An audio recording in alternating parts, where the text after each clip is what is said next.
how to manage your Discord startup and shutdown settings. So from within the Discord app, go ahead and select on the user settings logo / gear wheel icon. And then from here on the left hand side, go ahead and scroll all the way down until you get to the Windows settings options within app settings. And then from here, you'll see three options available to you: open Discord, start minimize, and minimize to tray.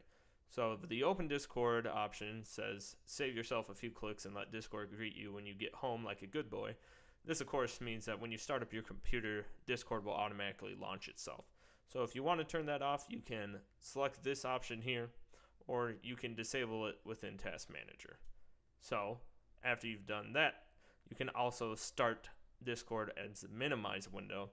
So like this, where you would have Discord in the background, but it would be minimized, so you have to select on it in order to open it up.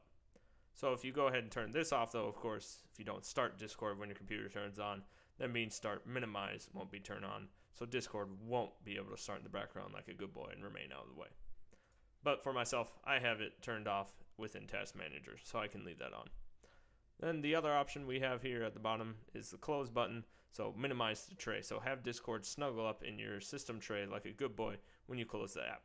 So when I hit the red X in the upper right hand corner, that means that Discord will still be running within the background, so I can still open it up rather than having to restart the app if I wanted to open it up again. So those are different ways that you can manage your startup and shutdown items within Discord.